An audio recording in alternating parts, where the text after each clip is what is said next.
Vamos a presentar al doctor Alfredo Sánchez Villarreal. Él es doctor en ciencias con especialidad en genética por el Instituto Max Planck en Colonia, Alemania, en el 2010. Se graduó con mención honorífica magno cum laude. También es maestro en ciencias en biotecnología de plantas por el Centro de Investigación y Estudios Avanzados del Instituto Politécnico Nacional, con sede en Irapuato, Guanajuato. Obtuvo el grado en 2006. Y químico, bacteriólogo y parasitólogo por la Escuela Nacional de Ciencias Biológicas del Instituto Politécnico Nacional en la Ciudad de México en el 2002, donde se graduó con mención honorífica. Desde el 2013 es parte del Sistema Nacional de Investigadores y en la actualidad ostenta el nivel 1. Cuenta con más de 9 publicaciones JCR y además ha sido evaluador de programas académicos y de investigación en Argentina, Uruguay, Reino Unido y México. Y también es profesor investigador de la maestría Biosat en el Colegio de Postgraduados Campus Campeche. El día de hoy nos presenta su tema de investigación, biología molecular y genómica en la microbiología ruminal, rompiendo el statu quo de la producción de metano. Adelante, doctor. Bueno, buenas tardes, muchas gracias por estar aquí presente. Me toca hoy el ciclo de seminarios aquí con ustedes. Espero no poder no aburrirlos demasiado, ya que la última vez que presenté ante esta comunidad fue en noviembre pasado. Realmente hay poquitos avances después de una huelga que fue bastante prolongada, ¿no? Pero bueno, hoy les quiero comentar y pues hacer un poco más de énfasis en algunos detalles de lo que hemos estado trabajando en colaboración con la doctora Mónica Ramírez Meira. Vamos a empezar donde precisamente tenemos un mundo que está sufriendo con el cambio climático y dentro de todos los factores que están impactando el cambio climático pues son las emisiones de gases de efecto invernadero por los distintos producciones agropecuarias. Es de notar que obviamente en América Latina, que creo que no se ve aquí en el mapa, corresponde básicamente a la producción de ganado bovino. Con estos como antecedentes, bueno, precisamente la pregunta es de dónde viene la producción de metano. Realmente el metano, creo que no se ve, aquí algo pasó con la presentación, pero bueno, aquí hay una vaca, entonces precisamente lo que estaba ilustrando es precisamente la vaca va a consumir distintos forrajes o lo que sea, y básicamente por la degradación de estos mismos alimentos por un consorcio microbiano, pues va a producir lo que a la gente le interesa, ¿no? Al fin y al cabo es productos cárnicos, lácteos, o en el caso de borregos, pues también la lana. Y como consecuencia de esta fermentación, pues va a haber la emisión de metano y de CO2, que precisamente son los que tienen un impacto en el cambio climático, y estos salen a través del eructo.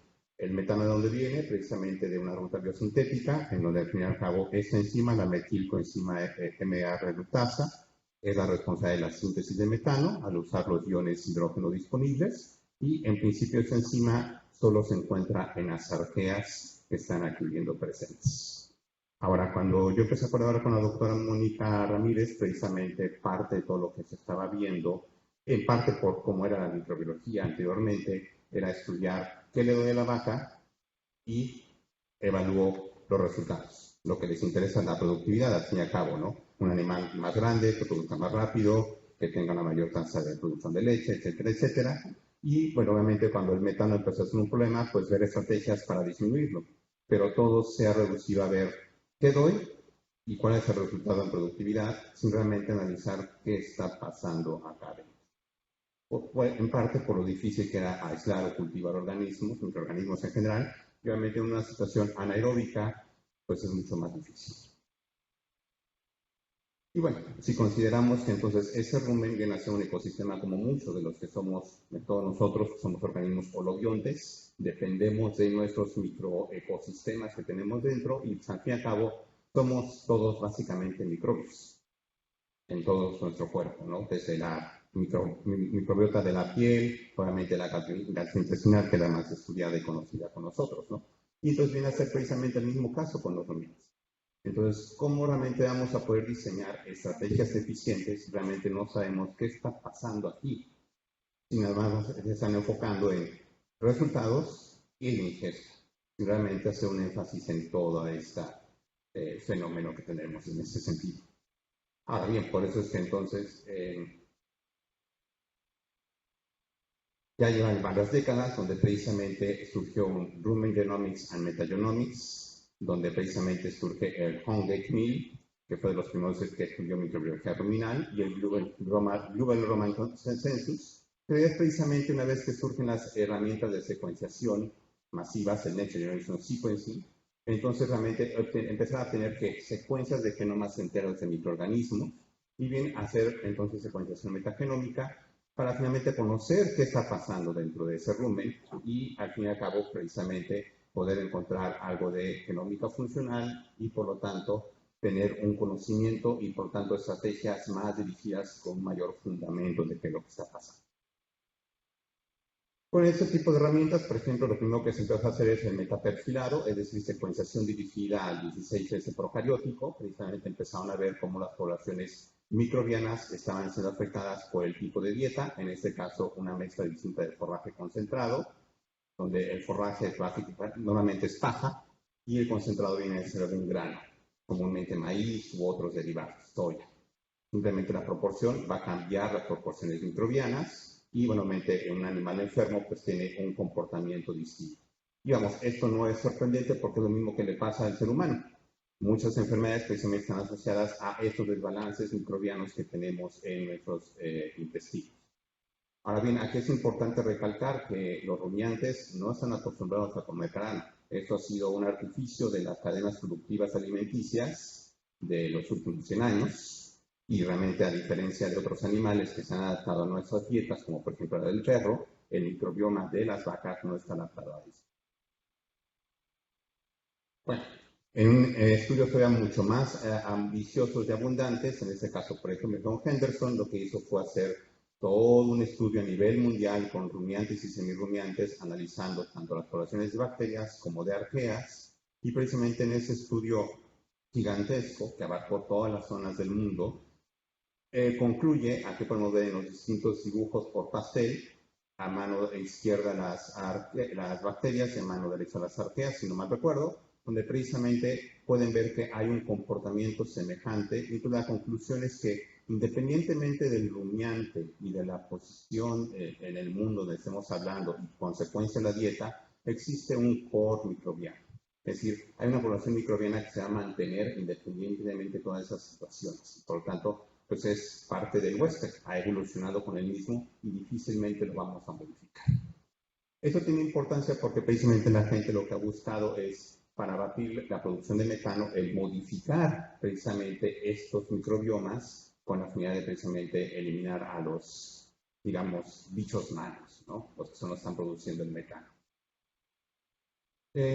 Sin embargo, no todo se queda nada más a nivel de presencia de los microorganismos. En el trabajo de Schick, por ejemplo, también viendo en el caso de borregos que producían mucho metano y poco metano, hace precisamente este metaperfilado de la tendencia de los grupos microbianos, tanto de arqueas, bacterias y eucariotes. No encuentra diferencias, se enfoca en arqueas, tampoco encuentra diferencias en los diferentes grupos de arqueas, e incluso a nivel de familias tampoco encuentra diferencias.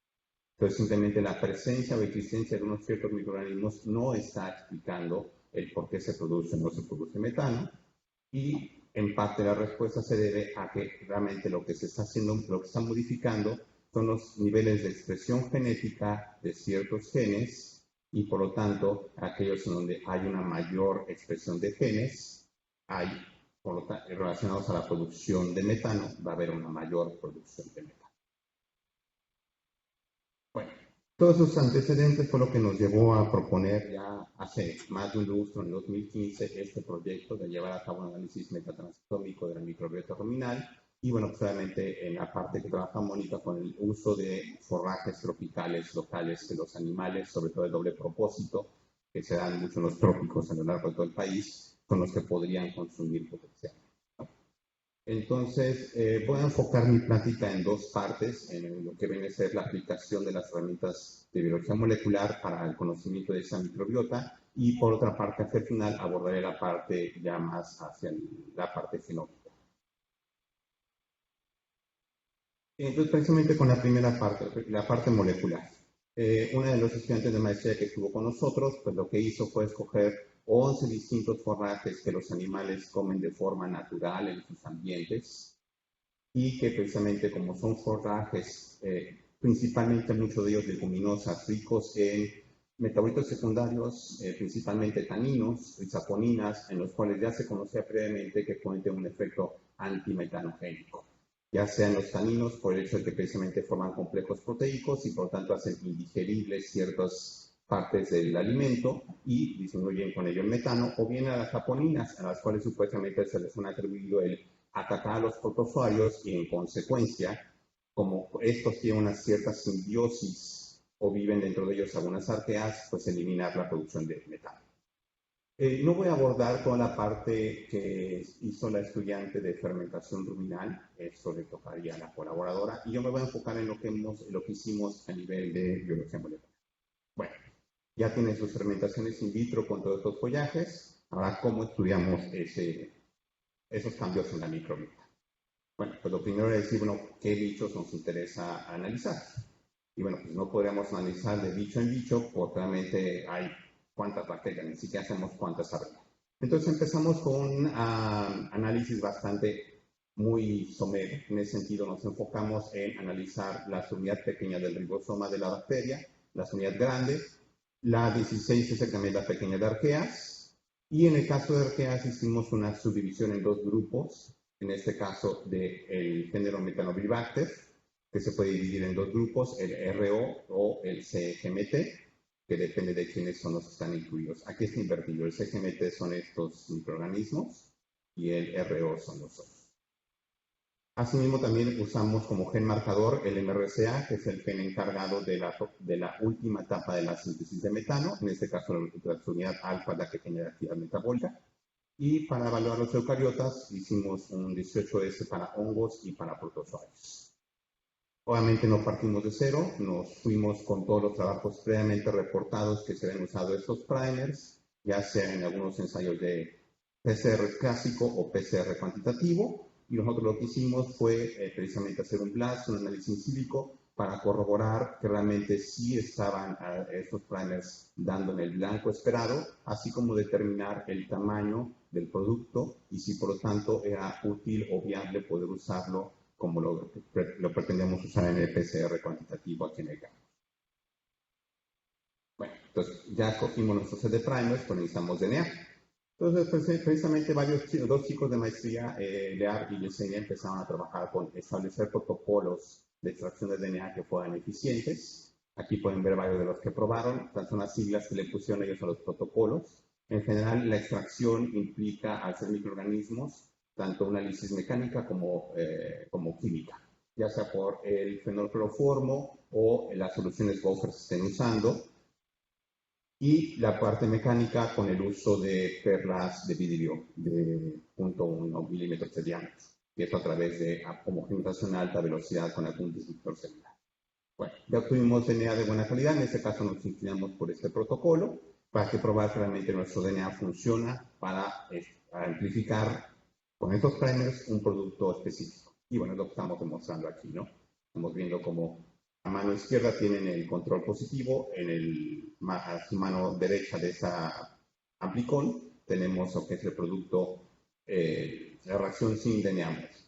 Tenemos un producto específico del tamaño que ya habíamos esperado, entonces podemos proceder ahora sí a lo que es la cuantificación de estos grupos de proteínas. Bueno, y esto íbamos a hacer, pero decidimos antes de ello ser precavidos y probar que realmente, porque vamos, quiero aquí hacer un detalle.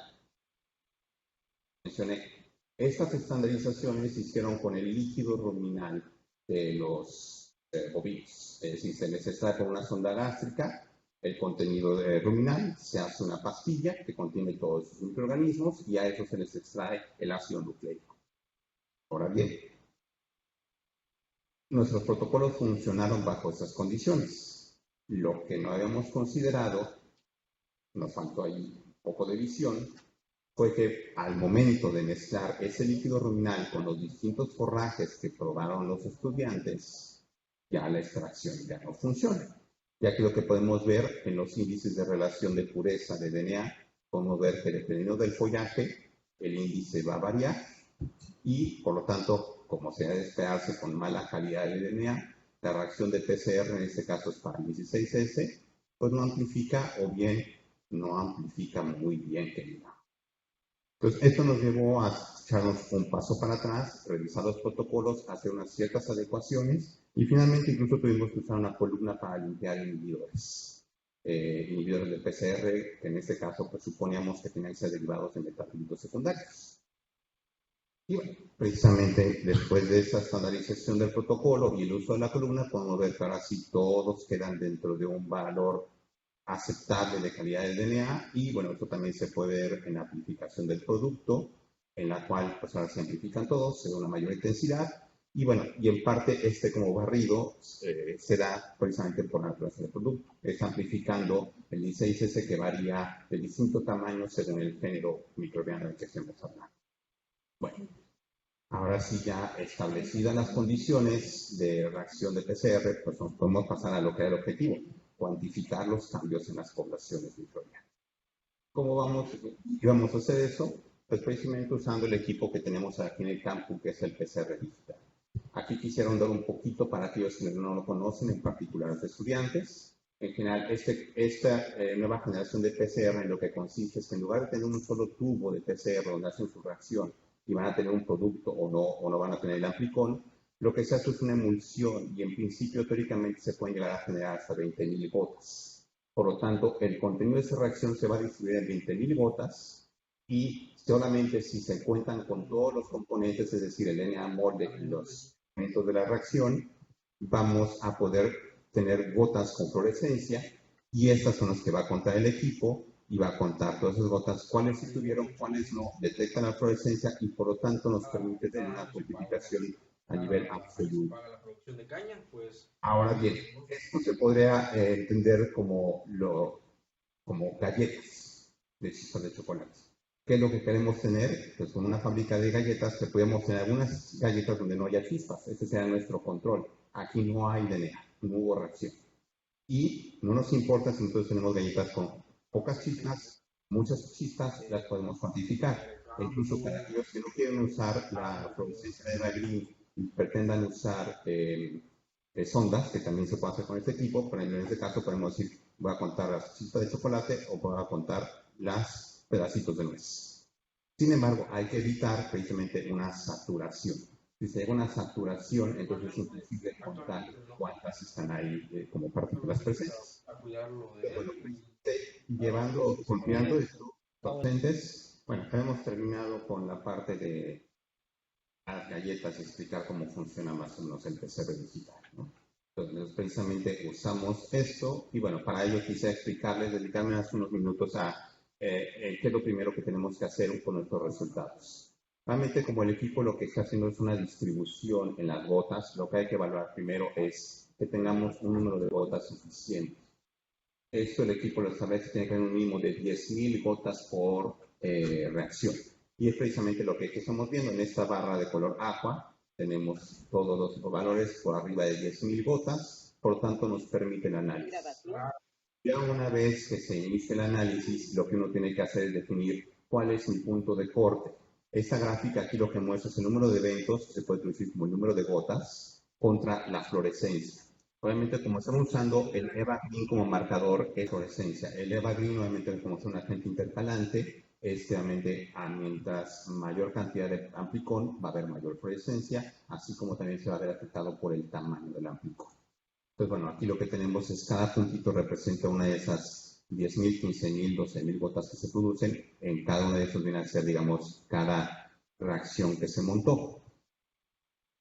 Y, obviamente, como toda reacción de PCR, realizamos un control negativo, es decir, la reacción sí tenía muerte. El equipo, ¿no?, en principio puede hacer el cálculo por sí mismo de cuántas gotas hay. Sin embargo, nosotros preferimos hacer uso de un solo set de valor de threshold para todos usando el control negativo, precisamente como la parte de, a partir de aquí, estas son gotas positivas. Aquí lo que quiero mostrar también es algo muy importante en la cantidad de DNA. El mismo protocolo lo recomienda, no debemos saturar la reacción. ¿Por qué? Porque caemos en el caso precisamente de esa galleta de chispas de chocolate saturada de chispas. Entonces es imposible contar. Incluso aquí lo que pueden ver es precisamente que hace una dispersión de gotas, todavía la alcanzamos a ver, pero aquí incluso se van desfasando. Es tanto que la fluorescencia es tal que el equipo bien puede o no detectar que es positivo y negativo, o bien, aunque lo fuera así, entonces casi todo va a ser positivo. ¿Qué es lo que podemos regresar a analizar después de haber puesto un threshold?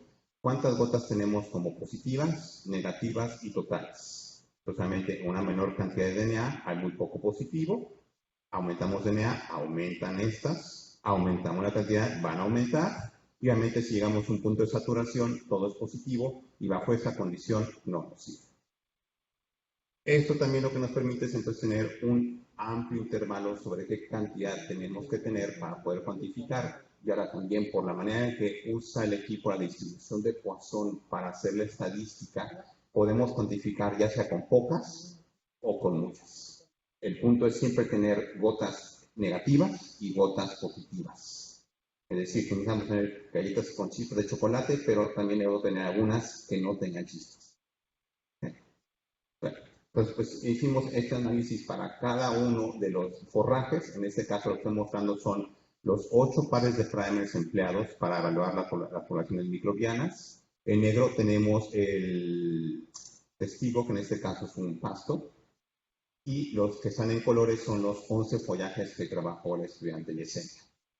Si hacemos un pequeño enfoque en qué pasa con bacterias, como pueden ver, pues sí cambian las poblaciones bacterianas, sin embargo no hay una diferencia significativa. En el caso de usar el 23S como marcador, aparente haber algunos follajes que sí tienen diferencia significativa.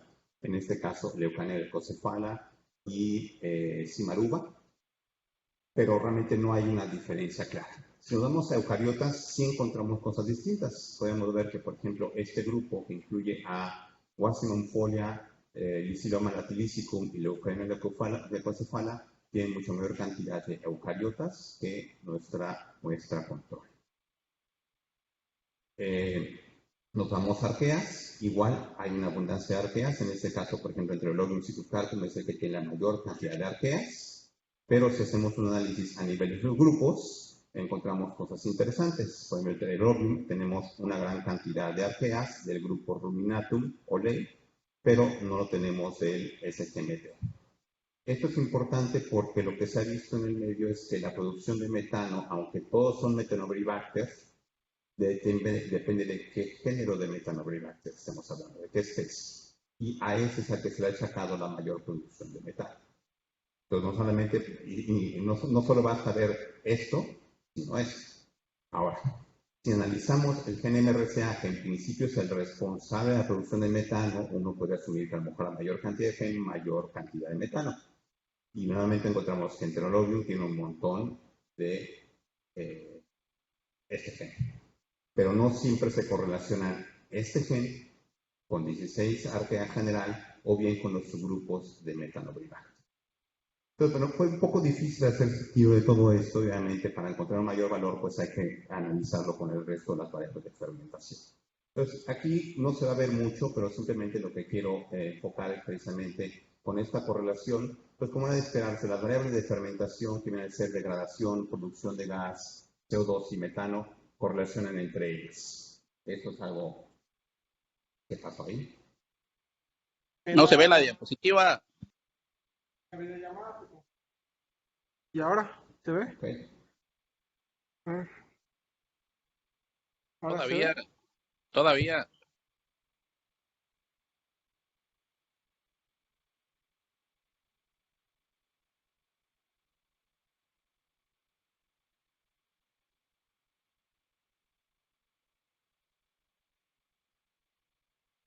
¿Y ahora?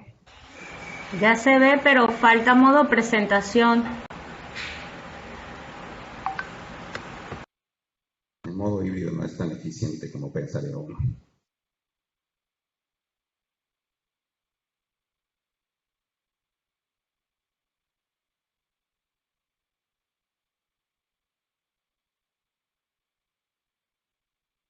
Ver. ¿Y ahora se ve?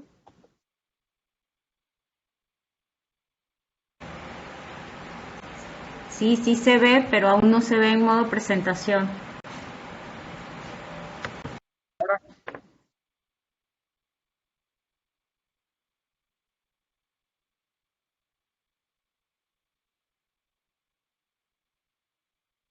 ¿Y ahora?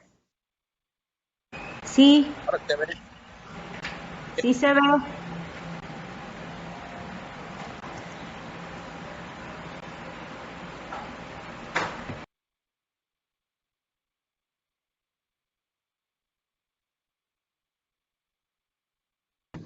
Continuamos ahora sí. Bueno, entonces en ese sentido, pues, como era de esperarse, pues solamente si hay degradabilidad, pues habrá mayor cantidad de gas, etcétera. Entonces todo esto se relaciona. Pero no encontramos, como hubiéramos esperado, una relación estrecha entre la producción de metano con algunos de los microorganismos. Hay algunas cosas interesantes, en este caso, taninos condensados y saponinas. Sí encontramos que precisamente los taninos condensados se anteponen a la producción de metano, que es la que está acá. Es decir, si tenemos taninos, hay menos metano. Pero no encontramos una relación estrecha con los microorganismos. Sin embargo, hay cosas interesantes, por ejemplo, en este caso, el follaje fue dependiente de estos grupos de Methanobrevibacter, y aparentemente lo que encontramos es que tanto hongos como protozoarios, es decir, los organismos eucariotas, sí están asociados a las arqueas, pero no a cualquier arquea, sino arquea como grupo, pero no junto a estos. Entonces, no es tan fácil llegar a una conclusión de determinar que arquea es igual a metano. Y esto también lo podemos ver en ese análisis de componentes principales. Esto lo hicimos con la intención de tratar de desacomplejar un poquito todos esos datos. Sin embargo, como pueden ver, ningún factor explica más del 50-60% de la variabilidad, aunque también eso es esperable. Sin embargo, podemos encontrar cosas interesantes. Por ejemplo, los microorganismos se comportan de una manera como grupo entre ellos y no realmente tienen una asociación directa con las variables de fermentación. Pero encontramos cosas interesantes en cuanto a follajes. Como pueden ver, tenemos acá un grupo de follajes que se comporta de una manera y otro que tiene un comportamiento distinto. Y dentro de esos podemos hablar de un subgrupo que tiene más producción de metano, otro grupo por acá, este que está más asociado a taninos y saponinas, y este otro grupo de acá, bastante más separado de lo que es la producción de metano. Interesantemente, estos son los que tienen la mayor cantidad, si no me equivoco, de presencia de taninos y o propionato, que también es asociado con una disminución de metano. Bueno, es algo bastante complicado y en ese sentido el estudiante de doctorado Bernardino también quiso abordar esto, pero para ello él usó otro tipo de estrategia. Se interesó en un par de follajes, Albizia rico en saponinas, Leucaena rica en taninos, y usó como controles los metabolitos secundarios por sí solos y este agente químico como un factor de disminución de gas metano. Y el amarillo es el que viene a ser la dieta testigo, el puro alimento. Entonces uno esperaría, en teoría, que precisamente aquí habría muy poco metano, y si estos van a tener algún efecto en la producción de metano, pues y si es cierto que las saponinas disminuyen a los protozoarios, o los taninos lo que están haciendo es afectar de alguna manera a las poblaciones microbianas, ver qué está pasando. Y los resultados parecen bastante interesantes y se contradicen en cuanto a lo que hay de este hecho de doy y hago un efecto determinado con un grupo microbiano. Podemos ver que si analizamos bacterias, de nuevo las variabilidades son bastante altas, dependiendo del marcador que estemos usando, pero en todos ellos podemos ver que todos tienen los tratamientos, tienen más bacterias que control. Todos promueven casi que haya más bacterias. Pasemos a arqueas, que viene a ser importante. El gen 16S parecieron haber diferencia significativa en la presencia de arqueas, ya sea con los metabolitos secundarios y el agente químico, pero de manera interesante, la leucaena está promoviendo la presencia de arqueas y está promoviéndose la presencia del gen MRCA responsable del metano. Ahora estoy relacionado con los datos de producción de metano y el resultado es, no hay diferencias en producción de metano con todos estos. El único que realmente la redujo fue dipropano. Entonces, indistintamente de que no se obtuvo el resultado esperado, lo que estamos viendo es que las poblaciones de arqueas y originales microbianas están variando y no tienen una relación estrecha con la producción de metano.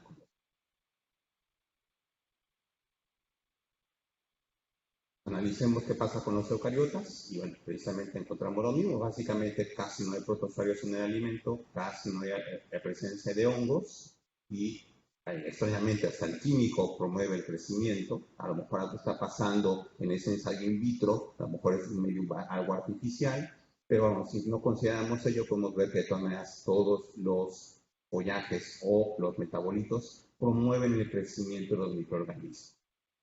Y si nos vamos hacia el grupo de Methanobrevibacter, tanto el RO como el SGMT, tenemos igual un fenómeno. Los follajes, en particular, en este caso alisa-leucaena, promueven la presencia de metanobacterias.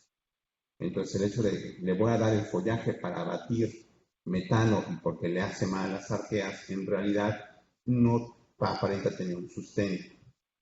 Ahora bien, estos resultados, insisto, contradicen en lo que se ha estado estableciendo, pero uno podría suponer que a lo mejor estamos mal. Creo que más bien el punto ha sido el que no se habían empleado las herramientas adecuadas. Yo lo que he estado viendo es que precisamente toda la gente que ha hecho evaluaciones por PCR cuantitativo, metaperfilado dirigido al 16S y obviamente con todas las herramientas de metagenómica, lo que ellos están encontrando es las poblaciones de microorganismos suben, bajan, varían, cambian de géneros, pero no se relacionan. O sea, la disminución de un grupo no está relacionada a la producción de metano.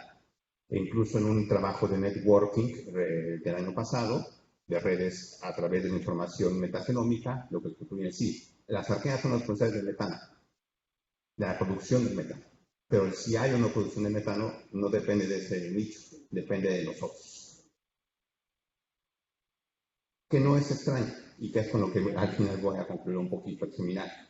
Ahora quisiera saltar a la parte de genómica.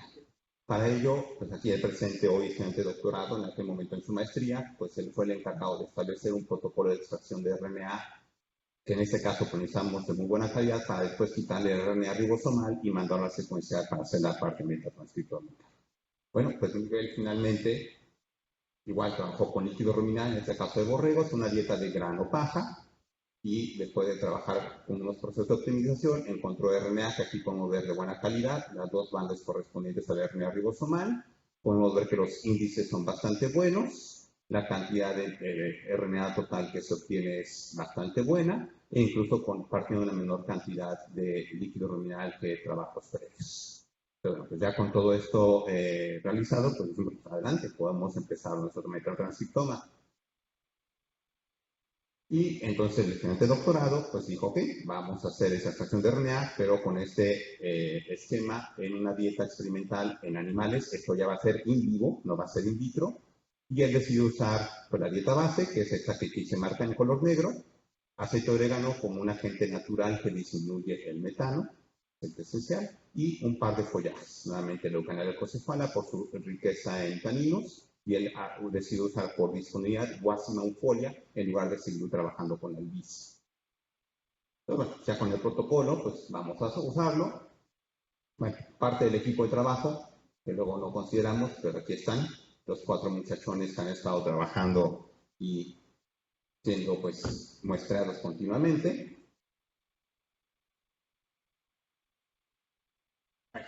Mala sorpresa que nos llevamos, volvimos a cometer el mismo error. Tenemos un protocolo para extraer RNA de pastillas de líquido ruminal, pero ¿qué es lo que estamos viendo? El aceite de orégano no afecta nuestra extracción, todo está en orden, pero aquí podemos ver marcados en azul y aquí en número rojo los índices de calidad de esa RNA. Una basura. ¿Asociados a qué? Follaje. Pero lo que hemos concluido todos estos años de tropiezos, que precisamente aquí habría que pensar en protocolos no tanto de extracción para microorganismos, sino para plantas. Si no, mismo se va a extraer RNA o DNA de un manglar, de mango, de la Arabiosis italiana, etc. Entonces, así es como habría que pensar las cosas y cuando fuimos hacia ello, ¿no? Ver protocolos bastante fuertes y severos para poder eliminar los metabolitos secundarios y otros componentes que estuvieran interfiriendo con esa calidad de RNA. Esta es la imagen de ese RNA, como pueden ver en azul y verde son la dieta control, el aceite de orégano, pues se ven las bandas de RNA, pero a partir de aquí no tenemos nada o se ve todo degradado. Bueno, no lo hagamos en protocolo de casita, vamos a comprar un kit, simplifiquemos la vida. Los kits para especializados en heces y suelos tampoco funcionan. ¿Y por qué? Bueno, porque precisamente estamos hablando de plantas. O sea, aquí lo que está afectando son los metabolitos de las plantas que están presentes en esa dieta. Entonces, por ejemplo, taninos. Estos forman complejos, se meten a las proteínas y por lo tanto hacen indisponible o complican mucho una extracción de buena calidad. Pues tuvimos que trabajar en volver a optimizar el protocolo y bueno, finalmente le llevó gran parte de su doctorado a pobre Bernardino, pero bueno, aquí lo que nos está mostrando es precisamente con esas muestras, regularmente en colores amarillo, las que son las del follaje, con un testigo en este caso del aceite de orégano, y las 16 muestras. Ahora sí, tenemos dos bandas correspondientes al hernia ribosomal, sin importar el tratamiento. La calidad, que la podemos ver aquí, ahora sí todas cumplen con la calidad, y entonces ahora sí estamos listos finalmente para secuenciar. Tenemos 16 muestras, tenemos calidad. Finalmente, para la remoción del RNA ribosomal usamos el Rabovirus. Este dejó de ser vendido de manera que se acoplara a nuestro esquema ya teníamos. Se mandó a secuenciar en el Iligel con el NextSeq 500. Finalmente se tuvieron que reducir el número de lecturas porque con ASI redujo el monto aprobado. Pero bueno, hicimos lo que pudimos. Y aquí lo que les estoy mostrando precisamente son el número de lecturas que se obtienen en la secuenciación de cada una de las 16 librerías, el número de gigabases. No obtuvimos los 5 que deseamos originalmente para obtener 20 gigabases por condición, pero bueno, si sumamos entre todas ellas, acabamos de tener unas 15 gigabases de condición. Y este esquema nos permite también estudiar la variabilidad entre el individuo, si así lo quisiéramos hacer posteriormente. El análisis preliminar de esta secuenciación, pues podemos ver el tamaño de los insertos, están bien, la secuenciación funcionó bien, hicimos uno de 75 pares de bases, obviamente con los adaptadores pues van en un tamaño que es aceptable. La calidad que aquí se mide como calidad, uno esperaría que esta calidad siempre esté por arriba de 30, pero normal que durante la secuenciación se vaya perdiendo. Aquí lo único que hay que observar es que precisamente el comportamiento de las 4 bases sea el mismo a lo largo de la posición. Entonces, bueno, van bajando las 4. Tenemos una secuenciación que fue de buena calidad a pesar de todo lo que sufrimos en un principio. Y bueno, estos son ya los resultados filtrados. Tenemos el total de reads que tenemos para cada uno de ellos y qué porcentaje de reads tiene calidad filtrado con un Q20, y si queremos ser más exigentes tenemos que aplicar un Q30, y alrededor digamos que de todos los reads que nos quedan un 75%. Ahora aquí es algo que nos hemos estado un poquito atorados con la parte de informática y biología computacional, por tanto hoy no les puedo presentar más resultados. En lo que nos hemos quedado, que parece ser bastante interesante, es que por lo menos de todo este porcentaje de hits, muy pocos son la bacteria y la mayoría es no hits. Esto es lo que esperábamos al generar un metatranscriptoma, información nueva, no conocida, de secuencias que a lo mejor hoy no tienen una identidad, pero que estamos participando en la generación de esa información, y que a lo mejor mucho de lo que está aquí escondido tiene que ver con precisamente la fisiología animal y obviamente pues el ecosistema microbiano del cual estamos hablando. Ahora voy a saltar un poquito a lo que está haciendo el estudiante Miguel de doctorado. Cuando decidió hacer el doctorado dijimos, bueno, sí, ¿qué vamos a hacer? Lo que te interesa, ¿no? Y precisamente yo había encontrado un paper de Tenk en el cual él encuentra que el microRNAs del jengibre son los responsables de modificaciones en la microbiota. Y esto es muy en humanos, obviamente, ¿no? Que es lo que se ha estudiado. Muchas enfermedades dependen de quiénes son los que están conviviendo con nosotros día a día, y que depende de qué es lo que comemos. En ese mismo estudio, posteriormente, lo que están encontrando es que precisamente de los vegetales que se estén comiendo, pues va a haber partículas lipídicas que contienen microRNAs. Y estos microRNAs son los que tienen efectos en las poblaciones microbianas. Y en ese mismo estudio lo que comprueban es que no es el lípido, sino el contenido del lípido, porque lo que hicieron fue sacar los microRNAs de este y ponerlos en el otro lípido y viceversa. Y siempre el que tuvo efecto fue los microRNAs de origen del jengibre. Entonces, con esto en mente fue que empezamos a elaborar esa propuesta de doctorado. Dijimos, bueno, ¿qué pasaría si a lo mejor esto también estaría pasando en la microbiota, pero del rumiante, y no solamente en la de mamíferos como nosotros o ratones? Además de ello, pues algo que también nos interesó, bueno, y aunque esto no funcionara, el jengibre, a diferencia de los follajes, tiene otro tipo de metabolitos secundarios, y muchos fenilpropanoides, pero en particular metabolitos que no se han estudiado en el efecto en la microbiota de rumiantes, sí de nosotros, sí de los humanos. Solamente por ello el jengibre tiene sus atributos que ha usado, como gingerol, shogaol, gingerona, etc. Entonces, posiblemente lo que se propuso fue primero probar realmente el jengibre, en este caso con jengibre seco, tuvo un efecto en la microbiota. Y lo que hizo fue una dosificación del porcentaje de jengibre en la dieta. En amarillo tenemos CO2, en verde el metano, y podemos ver que a partir del 5% encontró que estamos disminuyendo metano con la adición de jengibre. Ahora, no nos interesa hacer nada más causa-efecto y decir, sí, ya lo hicimos. Hay que entender el por qué está sucediendo eso. De ahí surge entonces el siguiente ensayo, donde precisamente empezó a trabajar con jengibre seco, en un extracto y un jugo. ¿Esto con qué? Pues en mente de que cada uno de estos va a tener componentes distintos. El gingerol, que es el componente activo principal del jengibre, cambia cuando ese se seca y se convierte en shogaol. La proporción de estos se invierte dependiendo de si es fresco o seco. Entonces, en seco vamos a tener principalmente shogaol, en fresco vamos a tener gingeroles y obviamente en un extracto vamos a tener la gingerona. Como pueden ver, todos estos son derivados de la misma molécula, que al fin y al cabo derivan de la capsaicina también durante el proceso de generación de metabolitos. Y bueno, lo que tenemos también en mente es realmente, pues en este jugo, pues tiene que haber partículas. Y si hay partículas, pues tendría que haber también efecto de estos microRNAs. Sin embargo, pues los resultados apuntan a que realmente el efecto en metano, realmente aquí en verde, solamente se está presentando en seco. Entonces, pues precisamente lo que queremos ver es realmente estos contienen lo que se supone contienen o no. Y en ello estamos colaborando también con la aquí presente doctora Itzel, que nos va a apoyar con la parte de HPLC para realmente determinar estos que está usando, realmente qué contienen y si contiene lo que suponemos que debe de tener, porque realmente esto se estandarizó para que sea la misma cantidad en todos los organismos.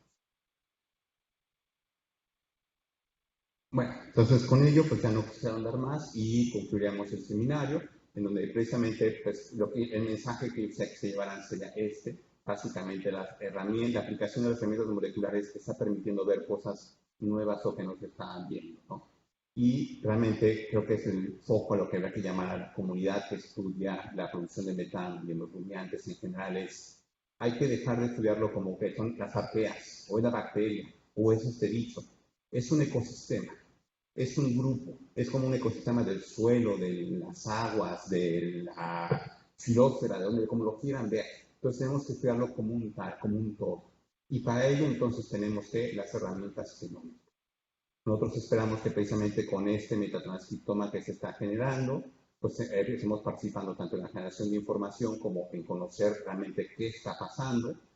Aquí tengo que mencionar que afortunadamente fuimos apoyados con un proyecto de recursos genéticos, precisamente microbianos, y precisamente vamos a generar no solamente metatranscriptomas, sino metagenómica, también para abordar qué es lo que está pasando con algunas de las dietas que hemos mencionado durante todo el seminario.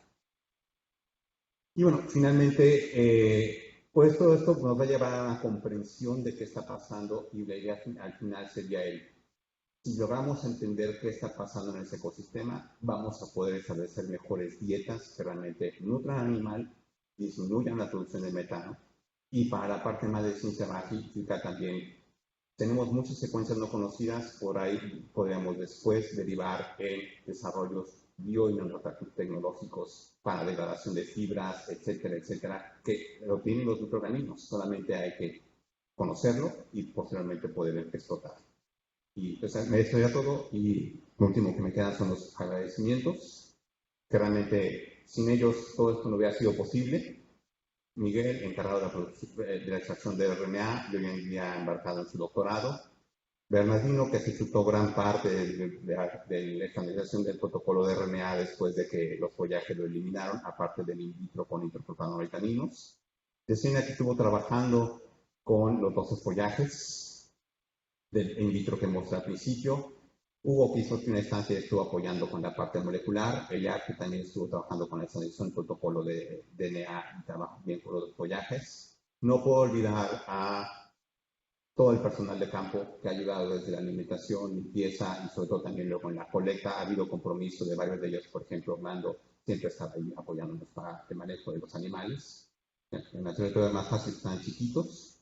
Eli, que ha sido un apoyo sustancial, realmente sus habilidades técnicas son sin igual, y pues solamente pues a Mónica como colaboradora del proyecto, donde precisamente si no fuera por ello no tendríamos un proyecto multidisciplinario, que es la intención, ¿no?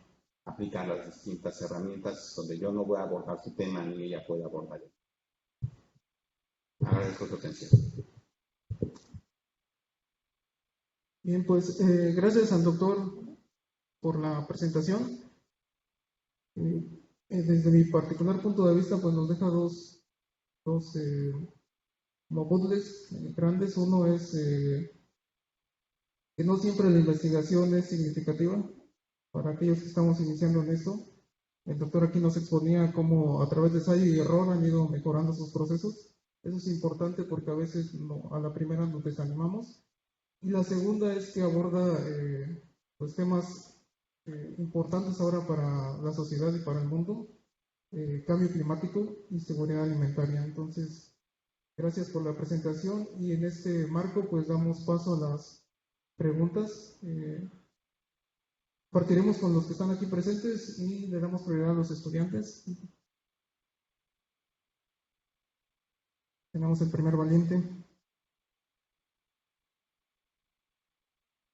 ¿Qué tal, doctor? En realidad este es un tema sumamente interesante, como se exponía en las clases, cómo abordaba este tema de diferentes puntos de vista. Yo tenía la idea principal de que las arqueas eran las culpables de todas las emisiones de efecto invernadero, ¿no? Y porque a pesar de que hay rumiantes, en otros animales también se les ha asociado a que su presencia prácticamente ya son las únicas que producen metano, ¿no? Por los distintos procesos metabólicos que tienen en sus organismos. Tendría dos preguntas. Una está asociada con lo que explico directamente con el jengibre, la familia Zingiberaceae, que si en algún momento se puede utilizar otro ejemplar, otro elemento de la familia que no sea el jengibre, ya que pues el jengibre es el más conocido, el que todo el mundo ubica, el que mi tecito de jengibre me va a subir. O sea, tiene como propiedades medicinales directamente estrechas con humanos, ¿no? El más conocido. Y mencionaba que las moléculas presentes, ya sea el extracto en jugo o fresco, estaban derivadas de la capsaicina. O más o menos por esa onda. En ese sentido, también poder utilizar, por ejemplo, la planta con el máximo exponente de capsaicina, ¿no? Cápsico, el género cápsico, el chile. Y finalmente, si esta mitigación del ecosistema podría generar una disbiosis del animal que comprometiera ya estrechamente también la forma en cómo se alimentan, cómo se nutren y, pues, ya hablando de producción, también lo que producen, ¿no? Sí, excelente pregunta. En ese sentido, todos somos novicios en esto. En ese sentido, yo no soy experto en metabolitos secundarios en plantas y tampoco lo soy en nutrición de rumiantes. Pero precisamente voy a empezar con lo último que mencionas y sí tienes toda la razón. O sea, básicamente, incluso desde el uso de estos saponinas, taninos y demás, es una intención de disminuir metano, pero su uso e incluso de los mismos follajes tiene que ser limitado porque afecta precisamente al animal, genera una disbiosis y entonces no va a comer, no va a ganar peso, va a estar desanimado, puede llegar a enfermar, etcétera, etcétera. Entonces, solamente el uso de todas esas estrategias para abatir la producción de metano va a tener una limitante. Entonces, definitivamente creo que hay una pleta de metabolitos para usar. Yo precisamente viendo, no sabía que el gingerol deriva de la misma ruta metabólica de la capsaicina, ¿no? Fue exactamente lo que me dijiste, fue lo que me dije, caray, o sea, podemos usar entonces chile cápsico, ¿no? Claro, obviamente aquí todo esto se queda como muy a nivel de curiosidad y ciencia básica. ¿Por qué? Porque incluso con jengibre fue una pregunta que me hicieron. Bueno, sí, pero aunque encuentres que el jengibre funciona, no le vas a dar de comer jengibre a la vaca. Te va a salir muy caro, ¿no? Entonces, bueno, empieza a ver todo ese tipo de factores, tanto económicos y productivos, pero creo que a nivel de ciencia básica es interesante preguntárselo para ver si tiene un efecto. Y en ese sentido, pues habría que estudiar en los límites, ¿no? ¿Hasta qué límite puedo emplearlo sin tener un efecto negativo? Porque no podemos olvidar que la parte que trabaja, Mónica como mi colaboradora, pues que realmente produzca. Porque realmente a lo mejor sí, no tengo metano y el animal es muy sano y está muy feliz, pero pues si no gana peso, no produce leche, nadie te va a hacer caso, ¿no? No sé si contesto todas sus preguntas o me faltó una. No, sí, efectivamente. Y bueno, solamente faltaría si algún otro elemento de la familia de las gingiviráceas podría ser aplicable también, y no solo jengibre. O si tiene el dato de alguno. Mira, yo supondría que sí, podemos a lo mejor pensar no solamente en gingiviráceas, sino en... La verdad es que sinceramente llegamos al jengibre única y exclusivamente por los microRNAs.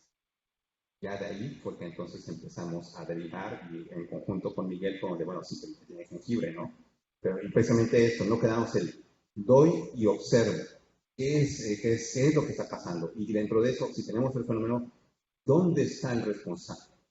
Porque sí, a lo mejor, volviendo a la parte de jengibre, sí, no lo voy a dar de comer jengibre, pero si tengo la capacidad de sintetizar químicamente de una manera barata gingerol, pues entonces tengo la estrategia y no necesito el jengibre. Entonces, esa es mi idea, ¿no? Realmente ir desmenuzando el dónde radica la causa. Entonces, sí, puede hacer cualquier otra sensibilidad o incluso cualquier otra planta que se te pueda ocurrir, ¿no? En ese sentido, yo siempre estaré en pro de ello. No, pues sería todo. Gracias, doctor.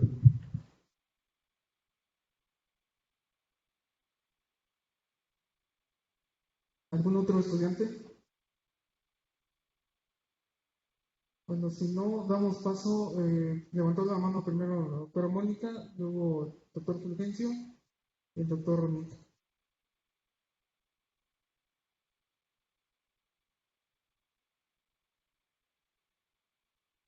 Gracias, Alfredo, por el seminario. ¿Por qué no iniciaron con un estudio de metagenómica? Muy buena pregunta y sí, siempre me las han hecho. En realidad, nosotros nos enfocamos en la metatranscriptómica porque precisamente para este 2015 que elaboramos la propuesta, a nivel mundial ya hay un montón de metagenomas de rumiantes y de bovinos en particular. O sea, el Rumen Consensus y el Hongate Mill ha trabajado a nivel mundial un montón sobre ello y ya hay un montón de información. Entonces, precisamente las conclusiones de todos los grupos de trabajo a nivel internacional lo que llegan a decir es, ok, ya tenemos muchos metaperfilados, 16S, que fue lo que empezaron por lo económico. Los metagenomas, ya como, bueno, metagenomas de estudiar todo, no dirigido al 16S, sí son menos, pero ya también había habido bastantes. Con el trabajo de Henderson, con todos estos rumiantes y rumiantes, es 16S. Y básicamente, pues todos los reviews que ven en aquel momento apuntan a decir, sí, pero no nos sirve nada más conocer quién está y quién no está. Necesitamos saber qué están haciendo. Y de ahí nace, por lo tanto, que el proyecto haya sido enfocado a, necesitamos entender qué está haciendo esos microorganismos. Ahora, es una muy buena pregunta porque también algo que precisamente nos lleva a hoy sí estar buscando un proyecto metagenómico es todos esos estudios, al nuevamente ser de origen internacional, están hechos en ganado altamente seleccionado. Yo no soy especialista en eso, pero que si la Charolais, que si la Beefmaster, Holstein, etcétera, etcétera, etcétera. Entonces, en ese sentido, la otra parte del proyecto y la generación de esta información es pensar en, sí, pero eso no representan a nuestro ganado. Esos animales sí están adaptados a otro tipo de pastos, a lo mejor ya llevan más tiempo adaptados a que les adicionen granos en sus dietas. Pero esos animales son los que encuentras en los montes, los encuentras libres y luego se te cruzan en la carretera. Necesitamos conocer cómo son ellos, sobre todo porque las estrategias que funcionen con Holstein podrían no funcionar con ese tipo de ganado que es el que tenemos muy presente. Entonces, por ello fue que empezamos con la metagenómica, pero aún así, que yo sepa la fecha, no hay un metagenoma de rumiantes criollos. Sí, es que esto es muy importante porque es como nosotros, ¿no? Tenemos una microbiota muy diferente cada uno de nosotros. Entonces, con seguridad que eso cambia, como tú dices, como tú bien dices, con la variedad de animal, o sea, con la especie, con no sé cómo se llaman las razas, con dónde se encuentren, con lo que coman, entonces como que sí es complicado, ¿no? Porque sí, o sea, como determinar un microbioma va a ser como casi imposible, ¿no? Habrá componentes, pero las cantidades de cada uno de estos, por ejemplo, bacterias, arqueas, todo eso va a estar variando mucho con los líquidos ruminales, ¿no? Que son, bueno, esa es una ventaja que pueden extraer el líquido ruminal porque están las condiciones reales en las que se están dando los microorganismos, ¿no? Que no se puede hacer en otras situaciones. Pero, pues sí, interesante. Es complejo, yo lo veo complejo. Sí.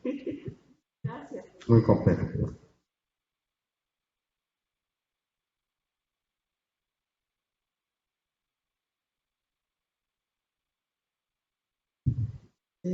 Alfredo, en ese sentido, te decía la doctora Osmaya, ¿qué tanto los metagenomas o metatranscriptomas que obtengas de los animales que tienen actualmente van a representar lo que puede estar ocurriendo en un ganado criollo bajo condiciones de clima tropical o semitropical, considerando que los tienen estabulados?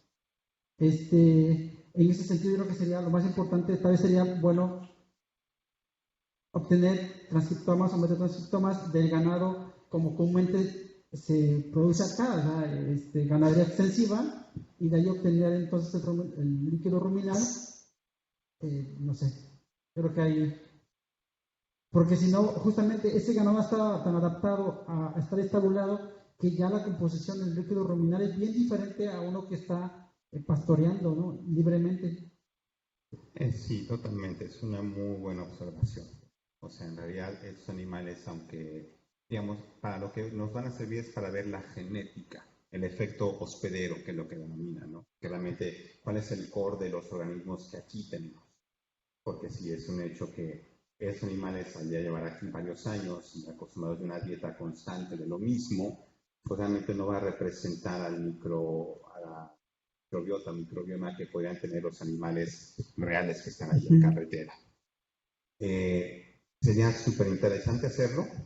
Ahora creo que en ese sentido sí implica retos bastante difíciles. No soy yo el especialista en trabajar con ellos, pero de entrada lo que vería es cómo los manipulo, cómo los agarro. Porque para sacar el líquido ruminal no queda más que o les haces una sonda, que por tanto tiene que estar estabulado, un agujero, una cánula, perdón, o bien por sonda la sonda esofágica. Y bueno, yo de lo que he colaborado con los estudiantes cuando lo han hecho, y bueno, a mí nada más me toca sostener el bote donde recuperas el líquido ruminal, no manejo al animal como tal, no es nada fácil. Entonces realmente pensar en un animal que esté así silvestre, los que dejan andar en el monte, híjole, lo veo complicado. La otra pregunta es un poco más en el sentido de ciencia básica, pero considerando lo que se está planeando, que yo sé que es como una prueba de concepto, ¿no? Que yo entiendo perfectamente que no es para aplicar ya el próximo año ni en 5 años, ¿no? Ni en 10, pero es una prueba de concepto. Cómo modificar la dieta para poder bajar las poblaciones, ya sea de bacterias o arqueas, que pudieran estar teniendo este efecto invernadero. Sin embargo, yo creo que esa microbioma ha estado presente en esa parte del cuerpo del animal porque ha evolucionado con el animal. Entonces, cuando tú vas a tratar de quitar eso va a tener efectos tremendos sobre incluso la propia salud del animal. No solo la nutrición, sino la salud del animal. Y entonces, ¿cómo quitar algo que pues es parte ya inherente del animal? Tratando de quitar un efecto invernadero cuando eso va en contra de la propia salud del animal. Entonces no sería como una solución muy práctica, ¿no? Yo diría. Sí, en efecto, o sea, tienes toda la razón, ¿no? Y yo sé que la gente que trabaja en productividad animal, eso es lo que está buscando. Yo, tanto por los resultados que tenemos como filosóficamente, lo que pienso más bien es no modificarlo, sino realmente lo que hay que buscar es en nutrirlo. O sea, en ese sentido, estos últimos resultados donde los follajes son los que están promoviendo la mayor cantidad de presencia de todo, yo como lo veo más bien es hay que pensar más que en qué doy para eliminar o disminuir, lo vería más bien como lo que es, no es lo que se está haciendo con los humanos. Prebióticos, probióticos, alimentemos a esa microbiota para que sea la más sana posible.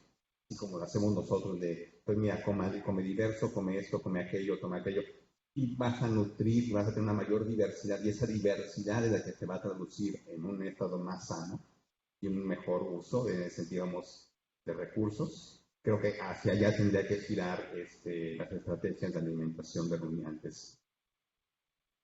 Gracias, perdón.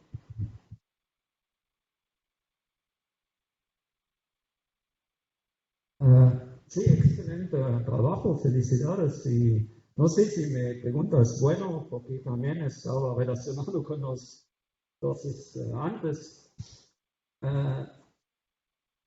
¿Cómo usted piensa, si vemos una raza de un animal, usted piensa también hay una variación sobre diferentes genotipos? Si vemos el chiste del lado de animal, o que usted, si yo entiendo bien, usted observa 4 toros de la misma raza, ¿no? Y hay una variación sobre el toro 1, 2, 3 y 4. Porque como soy jugador, yo pienso un poco más, si el trabajo es más avanzado, aplicar en un programa de mejoramiento de animales, ¿no? Para seleccionar, y al final que usted hace podría funcionar como marcadores moleculares o marcadores bioquímicos o algo así. Esta cosa ustedes pueden imaginar, o tal vez alguien utiliza eso ahora en programas comerciales, o cómo es. Excelente pregunta. Sí, definitivamente. O sea, aquí estamos enfocándonos en este modelo de estudio como tal, pero algo que precisamente se ha visto es, hay un efecto hospedero. Entonces hay una genética de ese animal y esa genética va a depender de si produce o no produce metano.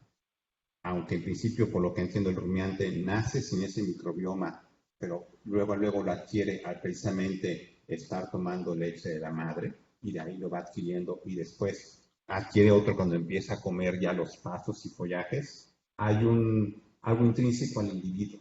Entonces, solamente un abordaje más completo implicaría no solamente estudiar la microbiota, sino también estudiar la genética del animal, y hacer una selección de esos animales.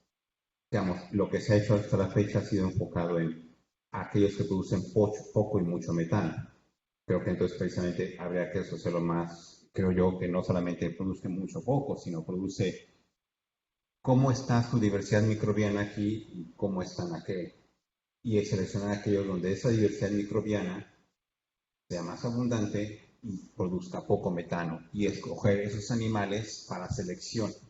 Ese creo que sería un camino precisamente para lograr esta disminución de emisiones de efecto invernadero, definitivamente. Y bueno, para ello pues habría que aplicar la genómica social, ¿no? El Genome-Wide Association a estos animales también.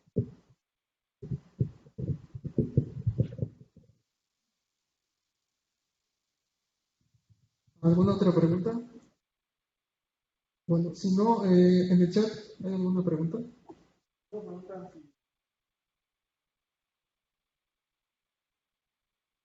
¿Se va a transmitir? Ok. Bueno, ahí tendremos que pedirle permiso al doctor, si podemos subirlo a las redes sociales del campus para que lo pueda consultar alguna otra persona. Gracias. Bien, doctor, pues bastante interesante.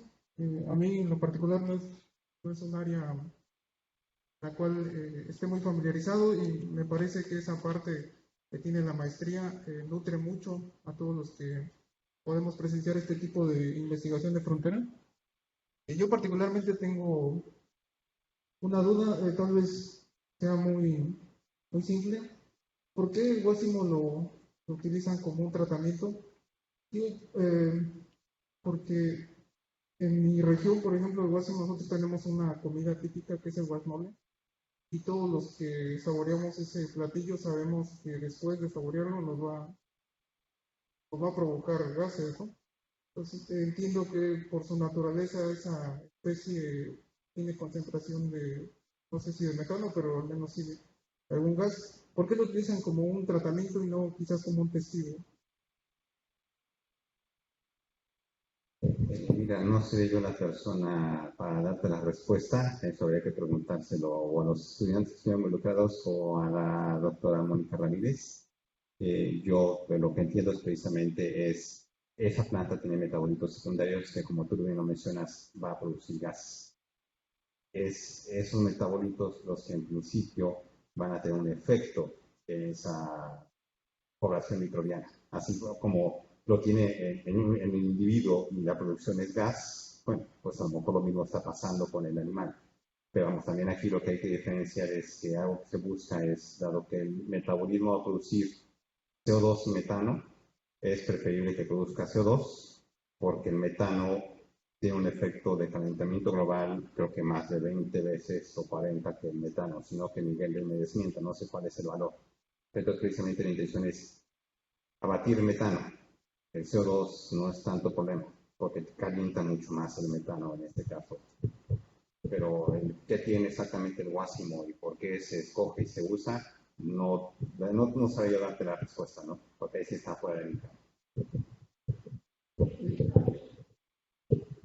Le paso el micrófono.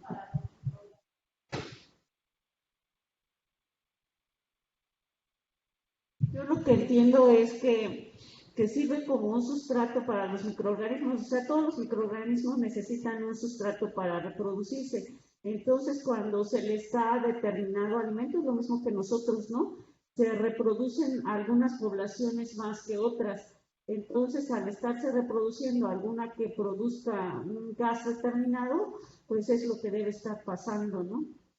Y ya que tengo el micrófono, ¿por qué no se usa mejor el follaje del jengibre? Porque eso sí podría ser, eh, se podría de alguna manera utilizar con costo más barato, ¿no? Definitivamente. Empezamos por el jengibre, precisamente nuevamente regreso al artículo de Feng, porque precisamente nosotros humanos hemos usado el jengibre de manera milenaria para este efecto benéfico. Él está encontrando que los microRNA de esas partículas son las que tienen el efecto en las poblaciones microbianas y por lo tanto derivan en la salud del individuo. Entonces, fue de ahí nuestro punto de partida. No tenemos conocimiento más del jengibre. Ya metidos durante el proyecto, precisamente con toda la investigación que está haciendo Miguel, pues precisamente lo que he visto es que esos mismos metabolitos también están presentes en el follaje. Entonces, nuevamente, ya a estas alturas no vamos a cambiar en el proyecto la raíz por el follaje, pero creo que los resultados podrían posiblemente traducirse al uso del follaje, que como bien mencionas, ese no sería competido. Bueno, doctor, muchas gracias. Creo que el tema, como usted lo comenta, es bastante amplio y también tal vez, dado que muchos de los aquí presentes no están tan familiarizados con los términos en cuanto a producción ganadera, se complica un poquito más esa parte del entendimiento. Y quisiera hacer una precisión en cuanto al follaje que comentó el doctor. No se refiere tanto al guásimo, sino que al guaje, que es la leucaena leucocéfala. Entonces, en ese sentido, bueno, me lleva al otro comentario, que como habíamos visto en algunos artículos, el jengibre, en el caso de lo que estuvieron comentando anteriormente, funciona también para facilitar las condiciones y que prevalezcan otro tipo de bacterias que sí son benéficas. Entonces, en todo caso, se hace el balance en cuanto a las condiciones que generan dentro del rumen. Considerando esto, comentaba el doctor Fulgencio de que a lo mejor se llega a tener como que unas limitantes. Eso es lo que estamos por hacer como experimento, precisamente para evitar que le hagan algún mal al animal, pero sí enfocado a tanto a lo que comentaba el doctor, recuerdo al guásimo, es el washi, que lo conocen como washi en unas regiones, pero en realidad es la leucaena, no es el guásimo. No, no es el mismo, esa es otra planta.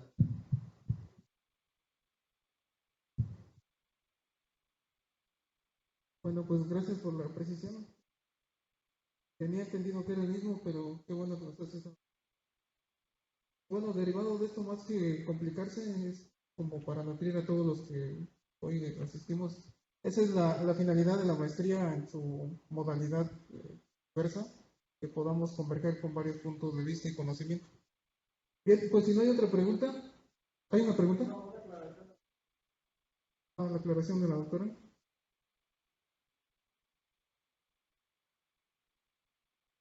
Secundario.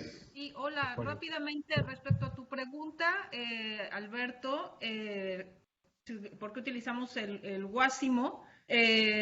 Fue uno de los follajes que más alto contenido de metabolitos, específicamente taninos condensados y saponina, mostró en la evaluación que hizo Yesenia en un estudio in vitro, en donde primero hubo una caracterización de todos los follajes, tanto de composición nutricional como contenido de taninos condensados y saponinas. Y de hecho, Guásimo fue el que tuvo más alto contenido de ambos metabolitos.